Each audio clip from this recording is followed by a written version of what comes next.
सभी मित्रों को कुमार राजेश का नमस्कार। साथियों, आज मैं आपको प्रसिद्ध गोटमार मेले के बारे में बताने जा रहा हूँ। यह मेला अपने आप में बड़ा विचित्र है।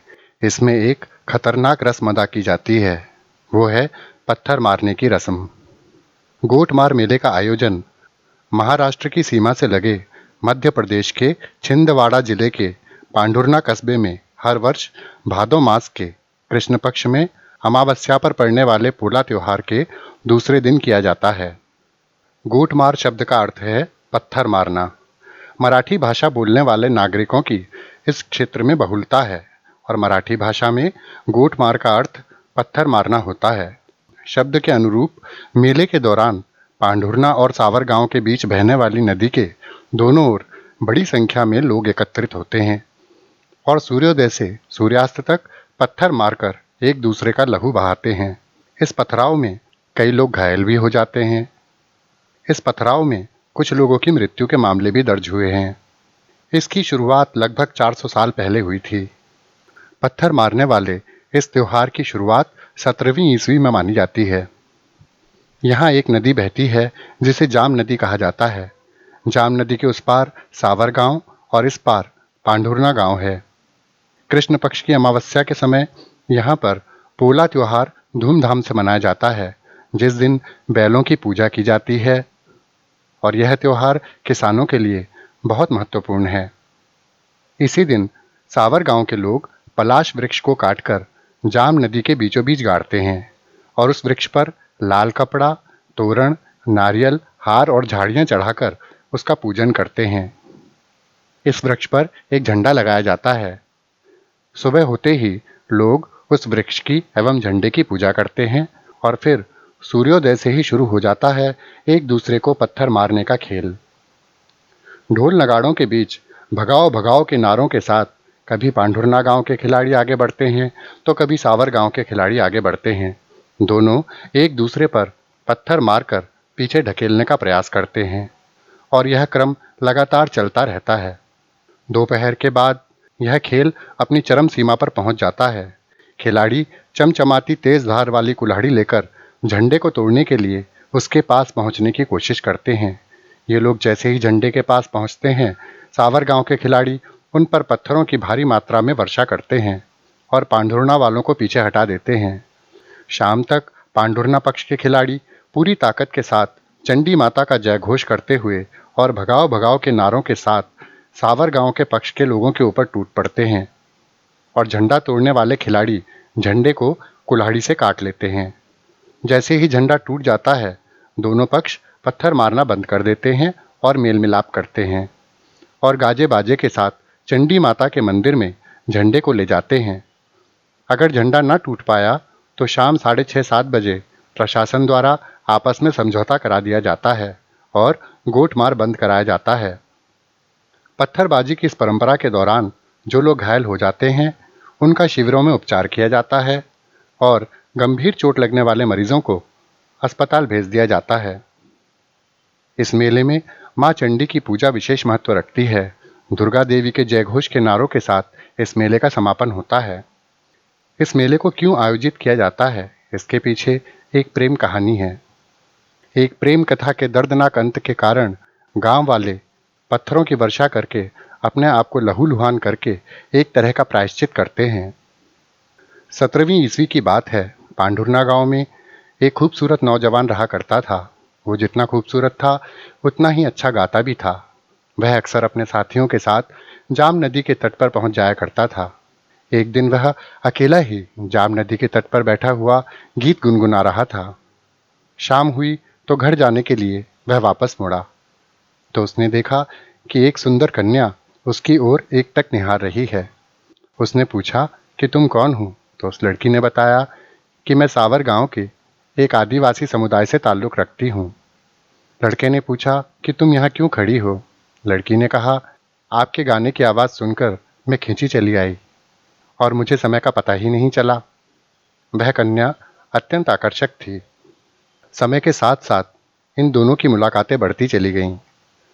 ये दोनों जब मिलते तो इन्हें पता ही नहीं चलता कि कब दिन शुरू हुआ और कब शाम हो गई।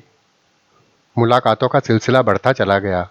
दोनों के बीच प्रेम अत्यंत प्रगाढ़ हो चुका था। अब वो दोनों एक दूसरे के बिना नहीं रह सकते थे। दोनों ने विवाह करने का फैसला कर लिया, लेकिन दोनों ही जानते थे कि उन दोनों के समुदायों की आपस में वैमनस्यता है और वो किसी भी कीमत पर दोनों का विवाह नहीं होने देंगे। इसलिए दोनों ने चोरी छिपे प्रेम विवाह करने का फैसला कर लिया। दोनों अक्सर चंडी माता का दर्शन किया करते थे और दोनों ने चंडी माता के सामने ही विवाह करने का फैसला कर लिया। युवक ने अपने साथियों से अपने मन की बात बताई और वो उसका साथ देने के लिए तैयार हो गए। साथियों के साथ वह युवक उस युवती के पास आया और दोनों ने माता दुर्गा की साक्षी में विवाह कर लिया। पोला का त्योहार मनाया जा रहा था। लोग त्योहार के राग रंग में मस्त थे।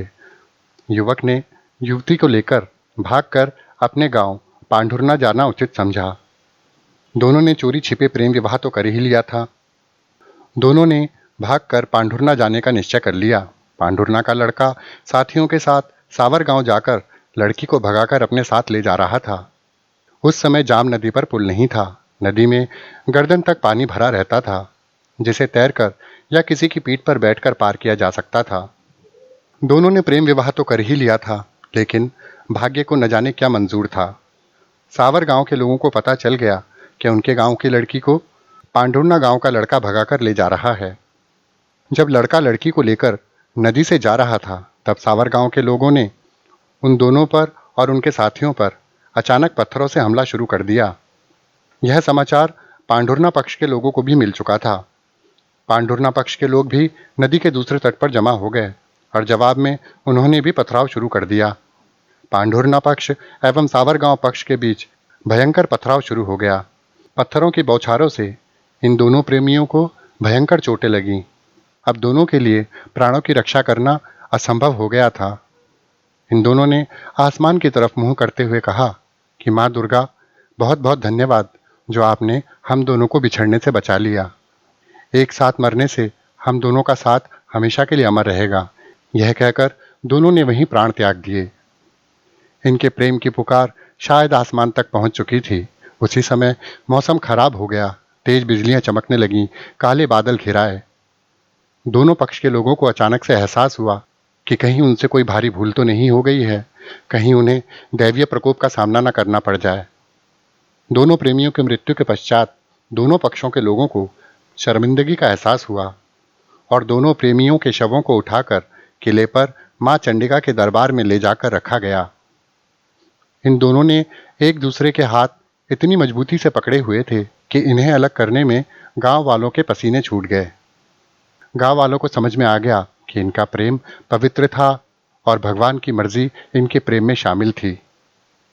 मां चंडी की पूजा अर्चना की गई। मां चंडी से प्रार्थना की गई कि गांव वालों को क्षमा कर दिया जाए। इन दोनों प्रेमियों का सम्मान के साथ अंतिम संस्कार कर दिया गया और गांव वालों ने फैसला किया कि अपने इस दुष्कृत्य के लिए उन्हें सदियों तक सजा मिलनी चाहिए और इसलिए हर साल इसी दिन वो एक दूसरे पर पथराव करके खून बहाकर अपनी की हुई भूल का पश्चाताप करते हैं। इसी घटना की याद में मां चंडिका की पूजा अर्चना कर गोटमार मेले का आयोजन किया जाता है।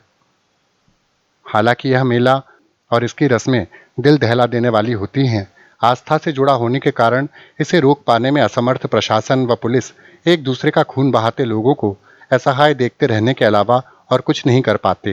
निर्धारित समय में अवधि में पत्थरबाजी समाप्त कराने के लिए प्रशासन और पुलिस के अधिकारियों को बल प्रयोग भी करना पड़ता है। कई बार प्रशासन ने पत्थरों की जगह 30,000 रबर के छोटे साइज की गेंदें उपलब्ध कराई थी, परंतु दोनों गांवों के लोगों ने गेंद का उपयोग नहीं करते हुए पत्थरों का उपयोग ही किया था। गोटमार मेला लोगों की आस्था से जुड़ा हुआ है और सदियों से चला आ रहा है।